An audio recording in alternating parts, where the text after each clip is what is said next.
Welcome to the RC Men's Club. My name is Brad Pflugh. I'm one of the board members for the Butler County Historical Society, and I can't tell you how glad I am to have you here.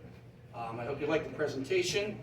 It's on a book I wrote a while ago, and we ran out of the books, and I found a lot more pictures and stories and added it to it, so this is now the third edition. Whenever I'm done, if you think you'd like to get a copy, we have them up here. And all of the proceeds go to the Butler County Historical Society to help out the society. So I really appreciate you being here. I'd like to thank the RC Men's Club for hosting the event. Very gracious. If you haven't had a chance to look around the grounds, it's a beautiful club. The people in the bar want to listen to this, so we don't have the speakers. Protect. All right, I'll try. Yeah. Okay. You can walk back here as you're talking. Okay. Or I can talk because I'm 10 times louder. And I also want to thank the Western Pennsylvania Model T Ford Club for coming. They brought their cars with us. With them. So, if you want to see those on the way out, they'd be more than glad to show you, I'm sure. Several of them parked outside, and they're very good at helping out the Historical Society, and we try to help out them in return. So the talk today is on Sam Mohawk and the Wigton Massacre. And just to give you a very basic lowdown on what's happening, Sam Mohawk is a Seneca Native American who lives in the Cattaraugus Reservation at the area in lower New York where it borders Pennsylvania. And what he's doing is what a lot of Native Americans do in the 1840s. He's a raftsman. So the timbermen will cut down logs and send them down the Allegheny River, and Sam Mohawk, along with other Native Americans, one of the jobs they prefer in the 1840s is riding those logs down the river. So that's what he does most of the time. Him and another group of Native Americans will get paid. They'll come down into, if you are familiar with, when you're down near about like the 31st Street Bridge and towards the 16th Street Bridge, there's some islands in the Allegheny. Those islands used to have lumber mills on them. And the logs would be brought into those, and then the logs would be cut up. The Native Americans would be paid, and they would head back home. A lot of bars and taverns set up around those lumber mills because they know the natives just got paid, and they were planning on taking advantage of them. So a lot of them would get drunk down there and not even have the money to come home. And for a long time, it was believed that Mohawk was on his way coming up through Butler County whenever the massacre took place. And with research and a lot of digging, we found that that actually isn't the truth. He was actually on his way down from the reservation. So, a little bit of an introduction. I know Sam Mohawk was born December 25th, 1807. As I said, Cattaraugus County, New York. Married twice to Lydia Kipp and Sarah Silverheels. Perhaps had 2 children. Late June 1843. He's usually a raftsman on the Allegheny River, as I said. But this time we know that he most likely wasn't heading back. Because what would happen is they'd ride the logs down the river, as I said, then take a stagecoach back. This time, something happened up on the reservation and he ran out of money. And he wanted to sell his rifle to make money. So he started traveling south, sold his rifle, got the money, used all of it on alcohol, and then kind of went on this really twisted path of tavern to tavern looking for more alcohol. And today, you can trace him going to New York, Meadville, Franklin, Harrisville, Unionville, and the whole way down to Butler, where there are a mixture of taverns and places along those lines that he most likely stopped, making his whole way down into the town of Butler, all through Venango County. Check 1, test. Sounds good. Does that sound better? Yes. I'm not a big fan, but we'll go with this. So, needless to say, we have him tracked down at taverns the whole way down through. If you are familiar with the Unionville area, Sunset Drive, there is right where the Unionville Fire Hall is. There used to be a tavern there. He stopped there. Most of you are familiar with the Old Stone House, the intersection of 173 and Route 8. We know that he stopped there as well. And he finally made his way into Butler. Now, what is the situation with Sam Mohawk? Sam Mohawk has delirium tremens, sometimes called delirium tremors, which is today understood as severe alcohol withdrawal, to the point where he gets psychologically in these modes of he starts seeing things. It takes him down a path where he's violent if he can't get his alcohol. He will talk about seeing other Indians, and he also has another psychological issue dealing with women, where it's not so much trouble with men, but he's very hostile or has many issues when he's around women. Whether that has something to do with him leaving his wives or his wives left him, I'm not sure. But the biggest issue with him is this severe alcohol withdrawal. He got into Butler, was going from tavern to tavern trying to get alcohol. No one would give it to him. And today, if you know where the post office is, close to the Butler post office was this hotel here called the Willard Hotel in downtown Butler. At the time, Jacob Brinker owned it, and Jacob Brinker was an outstanding citizen at the time, well known in Butler. He found out that there was this Native American walking around the streets that was asking for alcohol and getting violent with people. So he grabbed him and said, "Why don't you just come in here and settle down?" And they got a hold of, back then, today we'd say a pharmacist, but back then an apothecary. And they tried putting like a poultice on him and some things to take maybe whatever was in him out of him, like getting him to rest. They gave him some milk, they gave him some water. And Brinker's daughter, in a quote at the court, when he went to court on a trial, said she bled him 2 pints. So she actually, back then the idea was if you bled somebody, you take the bad blood out. And they were trying to give him milk, and he did take it. Brinker got him to stay over that night, and then Brinker got a hold of Meckling and the Beatty family, 2 other prominent groups in Butler families. And that's a picture of what downtown Butler looked like at the time. And if you know where the Art Center area is, above Natilli South, on the Natilli side, close to the Sons of Italy Club, when you turn in near the Sons of Italy, there used to be, that building is there near the Masonic Temple. That is one of the taverns that he came into as well at the time. The next morning, the Brinkers, the Beattys, and the Mecklings all pulled money together and told Sam, "You got to get out of here, you're just causing trouble." So they paid for him to go on a stagecoach, and they sent him up north. Back then, 2 main stage lines went through Butler. One of them on Route 8, which has many names, the Butler Erie Pike, the Pittsburgh Erie Pike, and another one would run east to west. So those stagecoaches run 2 or 3 times a day, and today it looks like he was on the one that actually went up Mercer Road and comes out near where Mercer Road crosses Route 8, if you're familiar, where there's a big, I think it's a Crossfire Church that's there in Quickville. So he was up in that area. The night before they put him on, there was a girl coming in from Herman. Her name was Catherine Harrett, after she gets married to Catherine Harrett Protzman. She was 11 years old, and she was bringing in a pair of shoes to help with her family. Had a pair of shoes that were messed up. And she was going to a cobbler, a shoemaker in Butler, and walked the Herman Road in. And she claimed this guy that looked just like Mohawk went after her. And the only reason he wasn't able to hurt her, he had a knife on him, but it was rusted and he couldn't get it out of the scabbard. And she escaped to what's called the Ryber Mill today. No one, for whatever reason, really knew about this story except for some of these families. It didn't even really get mentioned back then. The idea is they might have kept it quiet and didn't say anything until finally in the 1960s, Catherine Harrett Protzman, her daughters, told the story, and from there on we now know it today. So there definitely was an incident where Sam Mohawk most likely went after this girl for some reason. There was a scuffle or something, we don't know what, but she was able to escape to Ryber's Mill, which is close to like Katanning Street area in downtown Butler. And then she'll make her way to Herman after that. But this story kind of got covered up for a while.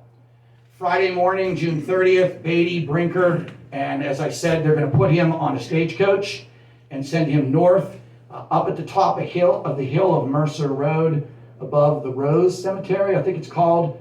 That left-hand area, there's apartments on the right before you go over 422.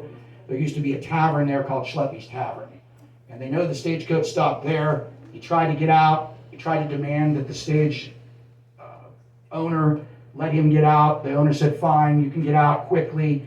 And he tried to get alcohol and they wouldn't give it to him, so he got back in. Prospect claims that he went through there, and so does Unionville, which you might think today, how in the heck could you do both of those if you're heading to New York? But there's only a stage that goes every 6 or 8 hours, and it actually does zigzag around to pick up everybody that can to make enough money. So if you know the two buildings that are in Prospect today, that's them on the right. And the area on the left is a stone building that still stands in Unionville. Before that picture was taken is where the McCandless stagecoach stop was on the Unionville Road area. So he probably was at the building on the red or the yellow in Prospect, and sometime early afternoon in Unionville, the stagecoach no doubt stopped there. Most of you are probably familiar with this picture. Old stone house built in the 1820s. At the time, it was owned by John Sill. The stage stopped there to eat and take a break. Supposedly, Mohawk got into a fight with Sill. Sill was interviewed at the trial, said he had to kick him down. Today, when you go past the stone house, the top level does not have the boards on it. It's all open. When you drive by it now, just assume those were usually there because they boarded those in to get more money out of people renting rooms, which is very valuable to them. And if you're ever upstairs, there's interior walls upstairs. The interior walls actually weren't there till later. There was actually curtains. It was easier and cheaper just to divide the people up like that. And it probably wasn't until later that some of those walls were put in. He was kicked out of there and made his way up Keister Road to Jesse and Margaret Keister's home. That's a picture of it down on the bottom right back then. The house still stands today. Not too long ago, the last, I believe, of the Keister family gave up the house, but the people that took it said they would keep it intact. And I think they still keep a sign outside that says the Keister house. That is where the Keisters lived, and it was a stagecoach stop. Mohawk went in there. Jesse Keister, the man of the house, was away doing business, and it was only Margaret Keister. And for whatever reason, in this one incident, he did not cause trouble. He said he just wanted to lay down. She let him lay down, gave him a glass of milk. This milk keeps coming up. Okay. And then she goes to the back where she has like a 2-year-old, comes out about an hour later, and he's just gone. So of all the incidents, this crop could have been the one that went really bad, and for some reason, just nothing happened after that. That night, that afternoon, he went back and specifically waited until the stagecoach left so he couldn't catch it. He refused to get back on the stagecoach. It stopped for like an hour and a half or 2 hours. And he came back, the stagecoach was gone, tried to get back in the old stone house again. Mr. Sill would not allow him.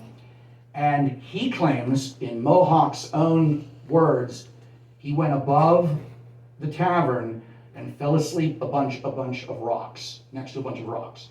And if you go above the old stone house today, there's a massive outcropping of huge rocks. And if you're up there, you could pretty much just assume it's the only outcropping that it could probably be. So he fell asleep up there. When he woke up in the morning, he went up top of the Keister Road. It's the road that winds around the old stone house. If you turn to go off the old stone house to the right, stay on that. And he will come across James and Margaret Wigton's home, which was just built a few years earlier. They had 5 children. James was in the process of every day or two clearing land to make this farm. His dad and the Keisters actually came into the area together. Their parents were War of 1812 veterans, and they all bought huge tracts of land. That's why there's a lot of Wigtons and Keisters still in the area today, I would assume. And when you get up into that area, he was cutting about 5 to 10 acres a year of forest down to turn into farmland. The night before, his horse went lame. So he grabbed the one horse he had and went up to his dad's house that night. Probably left like 2, 3 in the morning and told Margaret, you stay here with the kids. I'm going to go up to Dad's house, which is 2 townships up, but back then that can take a while. I'll get a couple horses off Dad, and I'll be back. So when Sam Mohawk was walking past the Wigton home, Margaret was outside about 5:30, maybe 6 in the morning, heading to the spring house where she had meat hanging. And she was going into the spring house and most likely was coming out, and down the road was Sam Mohawk. Something happened. Whatever it is, the only thing we know is from the people that came later where the bodies were and what the autopsy said. But most likely, Margaret and Mohawk got into a fight. My assumption is there's a big guy, middle of the night, middle of the early morning, coming down the road. She's got 5 kids inside. She's probably in defensive mode. He's got issues because he hasn't had alcohol and has some psychological issues to begin with. Struggle breaks out. She hurts him because she's got a cutting knife in her hand. She slits him in a couple of places. He kills her. When they find her, her head's crushed in. He had a big rock. So was parts of her body. He went into the house. There's 5 children in the house. One of them's a little boy that's right under a year old. The other 4, I think 3 or 4 of them are girls. He'll go in and systematically kill every child in the house, including the infant. When he was asked later, why would you kill the infant boy? He said, white people hate Indians, and when this white boy grows up, he'll hate Indians because he knows an Indian killed his family. Because they didn't understand of all the things why he would kill the little boy. But he definitely killed the girls as well. One of the autopsies said one of the girls was perhaps still alive for about an hour or so. Some of the people came to the scene and claimed that she had a pulse. How did they find them? The Davises live nearby and rent property. And James had asked the Davis family, I'll pay you if every day this week your family comes over and helps me clear this ground. So about an hour later, Lemuel Davis, his wife, and his son came upon 5 dead kids in the house and a mother out on the front porch. Everybody either smashed off the walls, smashed off the tables, or smashed with rocks. He'd gotten a hold of these big rocks. Davis stayed and told his son, which is a little weird if you think about it, go run to the nearest neighbor and tell them what happened. And the next thing you know, in about an hour and a half, Slippery Rock and the Worth Township area is alert that there's a killer. About an hour after that, schools are shutting down, lime mines, a lumber mill, and a couple of small factory areas in the Centerville, which is what Slippery Rock used to be called, all shut down and posses were forming. And they were trying to find this guy. Mohawk had taken off and was running through the woods to find the next house, and the next house, just trying to escape at this point. One of the reasons that they know he was the killer, for some reason when he left, he took a cape, like a cape cloak that James Wigton had had in the house, and he had put it on. And when they found him, he actually had on the jacket, per se, that James Wigton owned, which was totally and then he ended up confessing later that he did it. Later on, in the 1900s, families in the Slippery Rock and Worth Township area, to scare their kids, would say, you better behave, or Mohawk's going to come get you with the stone. And that was a scare tactic. And I can tell you as a teacher, that would not be allowed to happen today. So I told you, the Davis family arrives. James Wigton will return that late morning, actually with Jesse Keister. He found James and said, you can use my horses too. And they're coming down the drive line, and Lemuel Davis is out front telling James, do not come, you can't see what happened. James pushed by and he saw everything. And Keister grabbed him. They became part of the posse too. Late morning, later afternoon, there's a full-blown manhunt with 2 or 3 posses in the northern Butler County area trying to find this guy and see who he is. That is something that I just found not too long ago. It is supposedly, and I was able to put it in the new book, a picture of what the Wigton house looked like. There's no credit on the photographer, and there's no citations. But it's very interesting. That surfaced in like a 1903 Pittsburgh newspaper. So we got to put that in the book this year as well. He will make it to the Kennedy farm, where he runs across Kennedy and Keister children playing along the Slippery Rock Creek. He scares them. The kids yell at him, and Mohawk grabs a rock and throws it at the Kennedy boy, who's like 10 years old, and it hits him in the head, and it knocks him unconscious, and he has to get taken into Butler to the hospital. So there's an incident at that farm. That's a picture that we were just able to find recently too, and add as well. He will eventually end up close to where the Slippery Rock golf course area is today, in what is Jesse Keister's relative's farm, Philip Keister. And the house isn't where, that's a picture of the house today. The house doesn't stand where it does today, but it was moved in full. So the house is original, but it's been moved. And I was lucky enough, they let me go up to the edge of it and take pictures, and I even have some pictures in the book of the inside of it as well. He came across this home, went inside, went upstairs, hid in an upstairs bedroom. While he was in the upstairs bedroom, the Keisters were out back farming.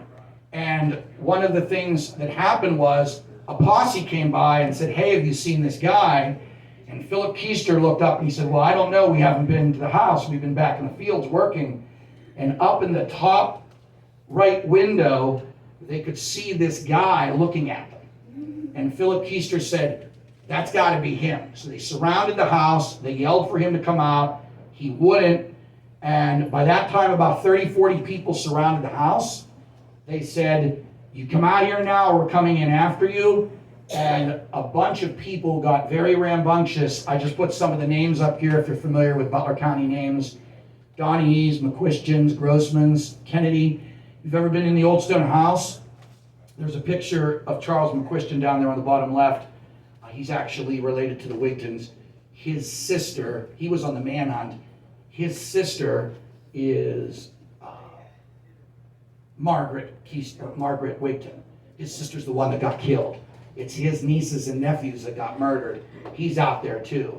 They were all going to charge in to get him, and Philip said, "Wait."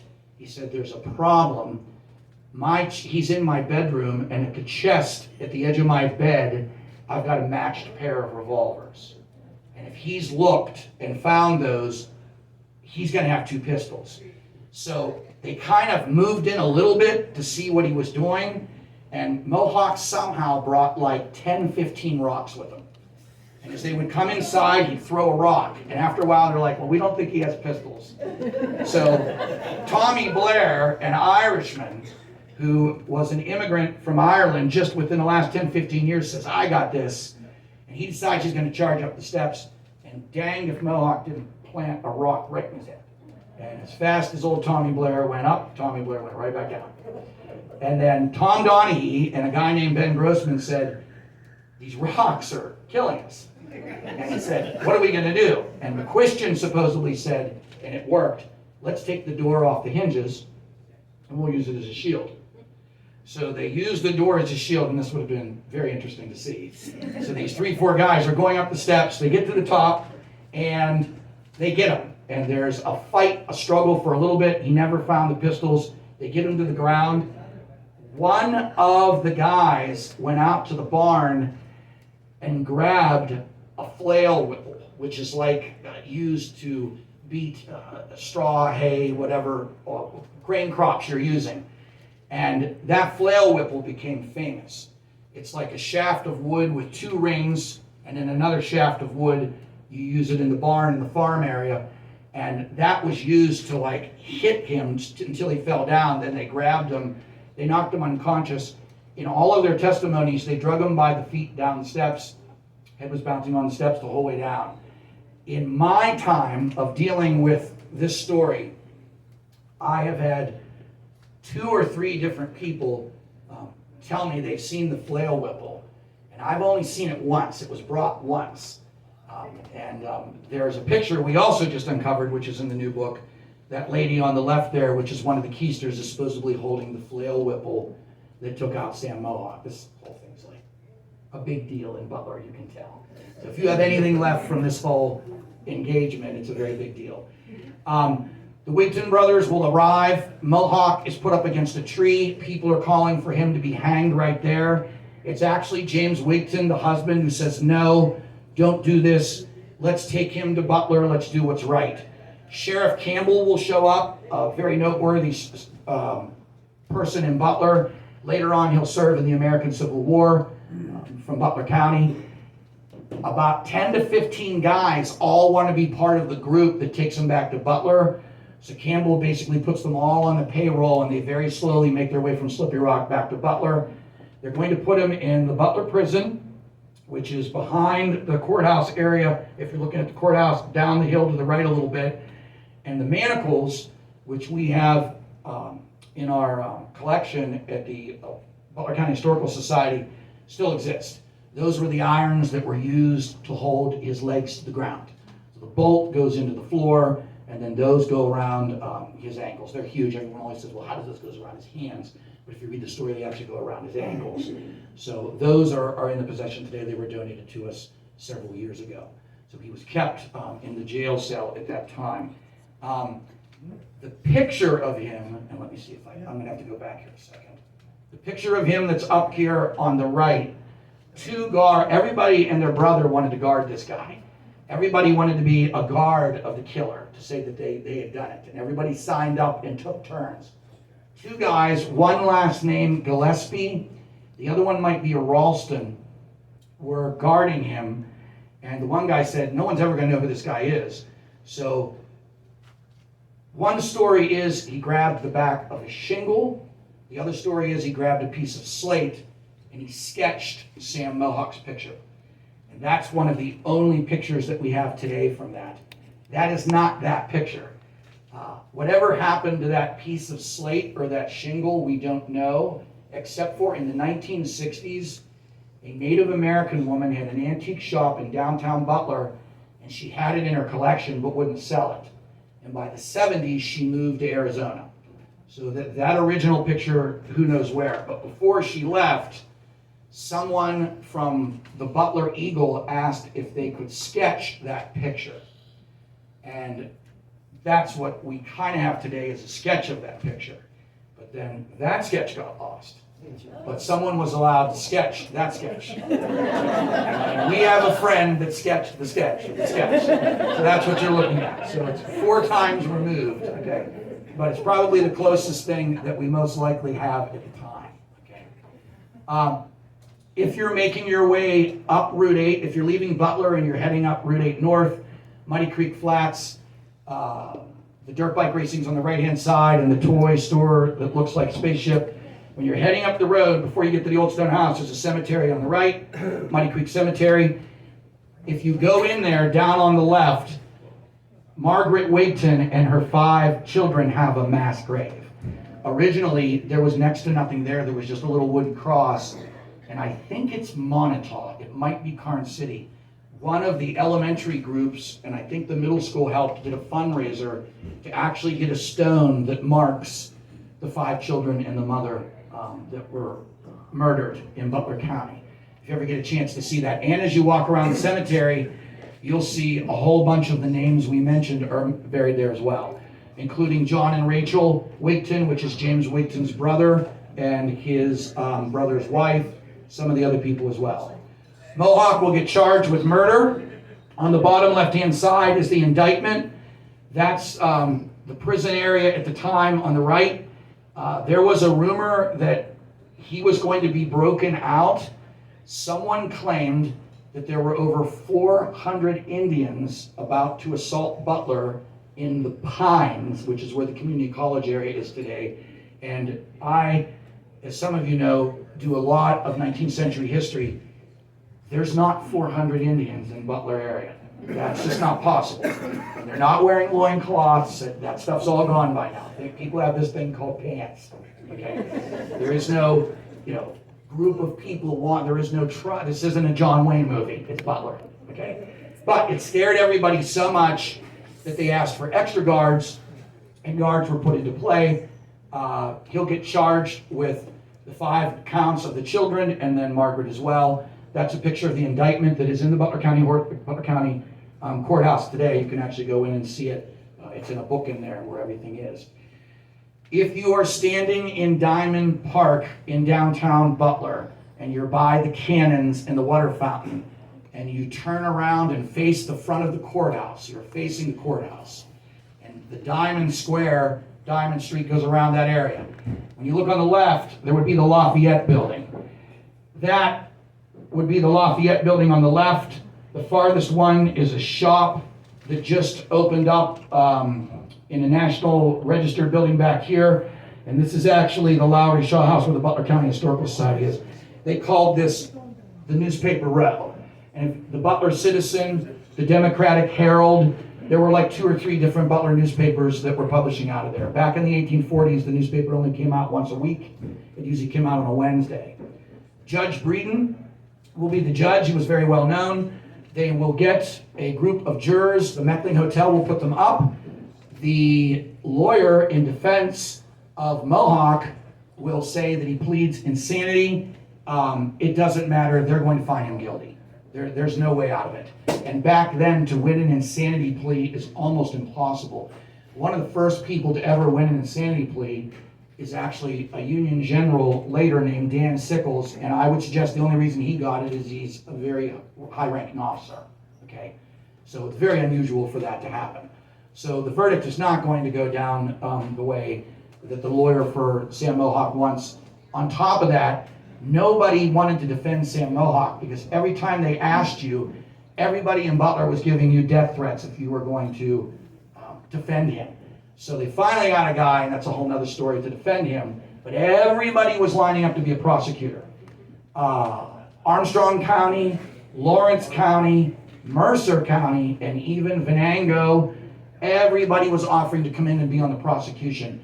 There were 2 or 3 main prosecutors and then a list of like 6 extras. Everybody wanted to be on the trial that dealt with this guy at the time. Spring 1844, back then the court only works in quarter sessions. There's not enough activity for the courthouse to be active every day, so things happen like every 3 months. So they have to wait until the following spring. They get a hold of the governor. The governor agrees to a hanging verdict. And back then, the governor puts into play an exact day, an exact set of hours, and a very specific scenario is the only way to be hanged at that time. And I will tell you, in the 1840s, there was an argument going on in the PA legislature on the idea of hanging, on if it should be allowed anymore. But the governor wanted it, and it went through. And Sam Mohawk will be the first person in Butler County ever hanged for his crimes. There's only been 2. Another guy, a few years later, named McQuistion, will be hanged as well, and that was the end of it from there. In spring of 1844, a Lutheran minister named Gottlieb Bassler went into his cell, offered him to convert to Christianity. He did, and he gave a full-blown confession. And the confession was put into the newspaper. And he completely confessed. He claimed he was seeing things, he was seeing Indians, he was seeing women that he hated, he was having delusions and had always wanted alcohol, and he had lost his mind. And he admitted to everything that you can imagine that dealt with this. For years, it had always been local lore that he was hanged from a tree up near the Oak Street, Pearl Street area. So much that I've actually had students come into school. I teach at Knox High School and then at BC3. I've had kids that have brought in pieces of wood, and you know where this is going, and they've said, hey, my grandma said you can have this. Mohawk was hanged in my backyard. Okay. whatever works. Okay, but today we have found the ledger that shows there was actually a scaffold built for him, and we've got the carpenter getting paid, the blacksmith getting paid, and the scaffold was actually erected in the jailhouse yard, and that's where he was hanged. The other reason, besides having all these receipts, that this is how it happened, that we know what's going on, James Wigton got into a horrible financial situation later in his life and was down on his luck. And a newspaper editor came up to him and said, you tell the story of what happened to your family and we'll pay you. So he said, okay. And he wrote what today would be about an 18-page account of everything. And in it, he talks about him sitting on the brick jailhouse wall watching Sam Mohawk happen. So you've got James himself, and you've got these receipts, so I think that's pretty much the way it goes. No cemetery would take him. So a gentleman by the name of Captain McCall, who had a farm up in the area of the Butler Hospital today, said, if you want me to, I'll just bury him up in the farm in some unknown corner. So we do not know where that is today. The judge said that was fine, and that's the end of it. There is a story with no citation and no secondary source in a Butler history book written in 1902, where someone just said, as they built houses up, they dug up Mohawk's body and moved it. But that's one person in a secondhand source with no backup, and we don't know who even got him that source. So most likely he's buried up somewhere, perhaps under somebody's house today. Okay, somewhere up in the area of the upper area of the Institute Hill area, to say the least. James will leave Butler. He'll stay on the farm for a little bit, but he doesn't want to go out back into the house. So supposedly he stayed in an outbuilding, a second house for a while. Then his brother, John, will introduce him to his wife's sister. So this stuff gets confusing. So his brother John is married, and his wife has a sister. He said, you should marry her. So James meets her, and about 2 years later marries her. That's the two of them on the left. Her name's Eleanor Tannehill. So James and John Wigton are brothers, married to two Tannehill sisters. They'll move up into and this is James Wigton, a sketch of him later in life, up into the Oil City area, if you know where Salina is. And he will become a road worker and a school administrator. And he'll have another 4 or 5 kids. Loses both jobs in the last year of paying off the house. His wife passes away. His kids had all moved out. And on the last month of a 15-year span of a mortgage to pay off the house, he didn't have the money to make the last month's rent. And they took the whole farm and the whole house from him. And his daughter lived in Petrolia, and he moved in with her and had nothing. And that's when a newspaper guy came up to him and said, hey, if you give me the story, I'll give you some money to help you get by. So he is buried today up in the Oil City area. That's him and Eleanor's grave, but his wife and the children are buried in Butler County in the Muddy Creek Cemetery. If you go to the Slippery Rock Cemetery, you'll see there are several graves up there as well. Almost everybody involved with the incident is either buried in the Slippery Rock Cemetery or in the Muddy Creek Cemetery. Philip Keister, the guy that owns the Keister House, was a War of 1812 veteran. Ben Grossman, Tommy Blair, the Irish guy that tried to handle Mohawk on his own, he's buried up there as well. That's the reverse of the monument that is on the right-hand side. It depicts the Old Stone House because nobody is sure where the Wigton house is today. And one of the bad parts about that is a lot of people think the incident actually happened at the Old Stone House, and it didn't. But the Old Stone House is the center point of it, and it's probably within a mile to a mile and a half of where the incident most likely went down. Keister House up on the top right, the sign, that's where he was the afternoon before. The house he was captured in, which still stands today, is on the left. And a couple years ago, we found some foundation stones where we think that's where Wigton's house was. Plus, I like to show pictures of rocks. So that might be it. It also might not be it as well. Old Stone House as it stands today, and then the Old Stone House as it stood back then. And that's the top of the early 1900s article on the murders of Mohawk at the time. And to wrap up, I'll just say a couple of things. A lot of people will ask, is this all about him being an Indian? Did they go after him because he's an Indian? And today it's created like this weird rapture of, you know, is that the only reason he was targeted? Do I think people in Butler would be more susceptible to want to have a guy hang for these crimes being an Indian in the 1840s? Yeah, That's what people thought back then. So I think that might have been part of it. But at the same token, a few years later, a white man shot a girl that he liked in the nose, and it killed her, and he was hanged. So there's also an argument to be made. It isn't like we were just targeting him, okay? So I don't take either side of it. I just think there's evidence that pretty much puts it in the middle. The main idea is there's a tragedy at this level that happened in Butler in the 1840s, and I think the story is just unbelievable that something like this could happen in our local region. Do I think today the result might be different? Yeah.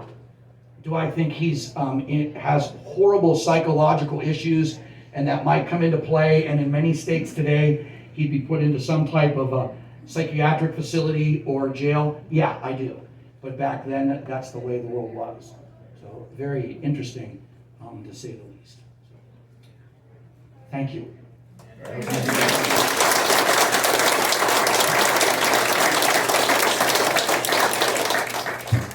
Thank you again to the RC Men's Club for having us, the Automobile Club for showing up.